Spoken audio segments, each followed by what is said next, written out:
السلام علیکم ورحمۃ اللہ وبرکاتہ۔ پیارے مسلمان بھائیوں، بہنوں، بیٹوں اور بیٹیوں، میں غلام مصطفیٰ ہوں اور آپ دیکھ رہے ہیں میرا چینل پیام اسلام، جس میں اللہ اور اللہ کے رسول کا پیغام میں آپ تک پہنچانے کی کوشش کرتا ہوں۔ آج کا ہمارا سبق سورۃ توبہ آیت نمبر 28 ہے۔ اعوذ باللہ من الشیطان الرجیم، بسم اللہ الرحمن الرحیم۔ یا ایہا الذین آمنوا انما المشرکون نجس فلا یقربوا المسجد الحرام بعد عامہم ھذا وإن خفتم عیلۃ فسوف یغنیکم اللہ من فضلہ ان شاء ان اللہ علیم حکیم۔ 9 ہجری آپ نے حضرت ابوبکر رضی اللہ تعالیٰ عنہ کو ان کی زیر قیادت حج کا ایک وفد قافلہ روانہ کیا، تو بعد میں یہ آیت نازل ہوئی۔ پھر آپ نے حضرت علی رضی اللہ تعالیٰ عنہ کو پیغام دے کر پیچھے روانہ فرمایا، جنہوں نے نبی مکرم صلی اللہ علیہ وسلم کی نمائندگی کرتے ہوئے اعلان کیا کہ آئندہ سال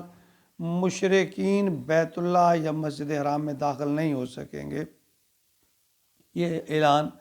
9 ہجری کو حج کے موقع پر، جس کی نمائندگی حضرت ابوبکر صدیق کر رہے تھے، حضرت علی رضی اللہ تعالیٰ نے یہ اعلان فرمایا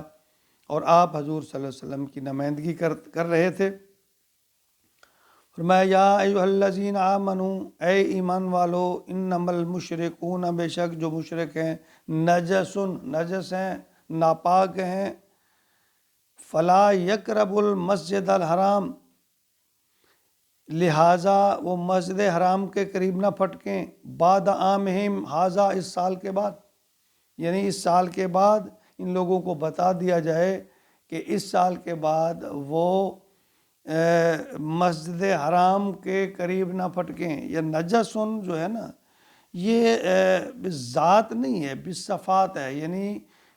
مشرک جو ہے یہ نہیں ہے کہ اس کو ہاتھ لگائیں گے تو وہ پلیت ہے، نجس ہے، بلکہ اس کے اعمال جو ہیں وہ نجس ہیں، وہ پلیت ہیں۔ یعنی اعلان کیا گیا کہ 9 ہجری حج کے موقع پر یہ مشرکین کے لیے تھا کہ وہ آئندہ حج کے لیے نہ آ سکیں گے، نہ ہی بیت اللہ آنے کی انہیں اجازت ہوگی۔ وَإِنْ خِفْتُمْ عَيْلَةً، اور اگر تمہیں اندیشہ ہو فقر کا، غربت کا، فَسَوْفَ يُغْنِيكُمُ اللَّهُ مِنْ فَضْلِهِ، تو اللہ فرماتے ہیں عنقریب اللہ تمہیں غنی کر دے گا اپنے فضل سے، انشاء، اگر وہ چاہے گا۔ ان اللہ علیم حکیم، بے شک یقیناً اللہ سب کچھ جاننے والے ہیں اور حکمت والے، علیم بھی ہے اور حکمت والے بھی۔ یعنی اگر تمہارے دل میں یہ خیال نہ پیدا ہو جائے کہ لوگ حج پہ کم آئیں گے تو حاجیوں سے ہونے والا جو منافع ہے یا ان پہ جو قربانی کے جانور ہیں، جو آمدنی ہے، اس میں فرق آئے گا، وہ دل میں نہ خیال نہ رکھیں۔ اللہ تعالیٰ نے فرمایا کہ آئندہ بہت جلد آپ کو اللہ تعالیٰ غنی کرنے والا، یعنی بہت زیادہ اپنا فضل اور رزق اور دولت دینے والا ہے۔ اور تاریخ نے یہ ثابت کیا کہ پھر سلطنت فارس اور سلطنت روما کی فتوحات ہوئیں اور بہت سارا مال غنیمت مسلمانوں کے ہاتھ لگا۔ تو اس بارے میں اس بات کی تصدیق ایک حدیث بھی ہے بخاری کی، جس میں نبی اکرم صلی اللہ علیہ وسلم نے فرمایا، فواللہ للفقراء قول اللہ للفقر، پس اللہ کی قسم مجھے تم پر فقر کا فکر نہیں ہے، اخشا علیکم، مجھے اس کا ڈر نہیں، اندیشہ نہیں ہے، ولیکن اخشا علیکم، لیکن مجھے اس ڈر کا، اس بات کا تم پہ ڈر ہے، ان تبسط علیکم الدنیا، کہ تمہیں بہت ساری دنیا دے دی جائے، کما بوسطت علی من کان قبلکم، جس طرح تم سے پہلے لوگوں کو، یعنی تمہیں دولت کی کشادگی اللہ تعالیٰ کر دے۔ فتنافسوها کما تنافسوها، اللہ فرماتے ہیں کہ پھر تم بھی انہی کی طرح اس دولت کے جو ہے ایک دوسرے اس کے پیچھے لگ جاؤ،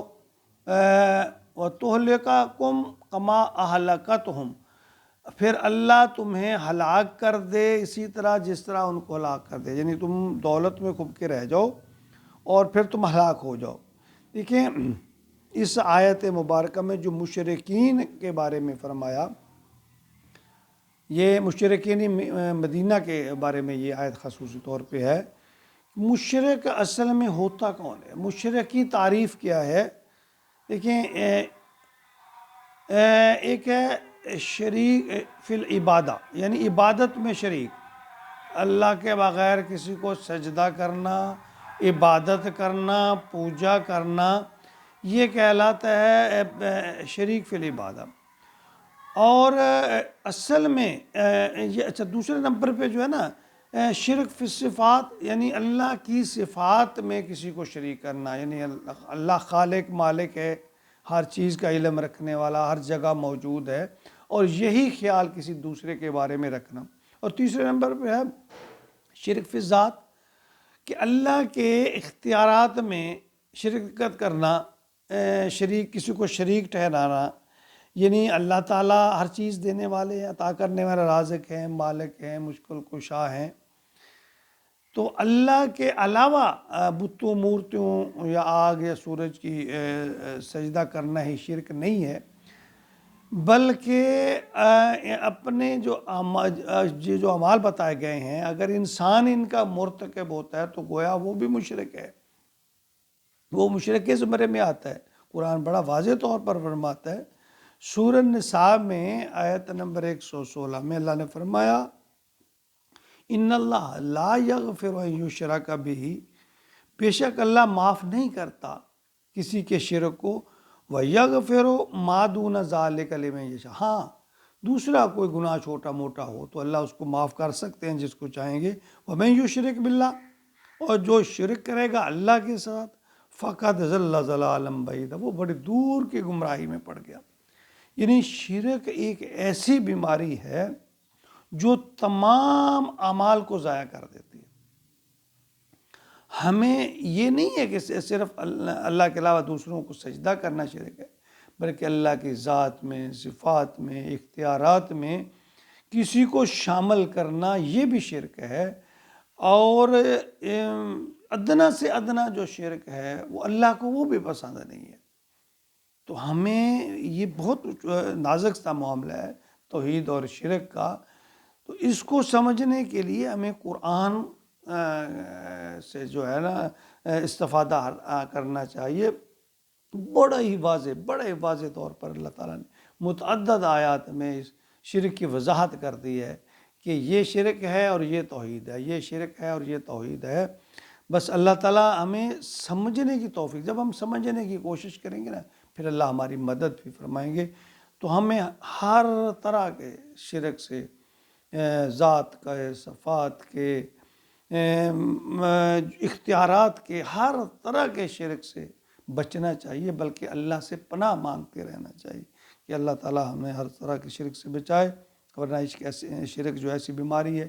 جو اعمال کو جلا کر راکھ کر دیتی ہے۔ اللہ تعالیٰ ہمیں توحید پر عمل اور شرک سے بچنے کی توفیق عطا فرمائے، آمین۔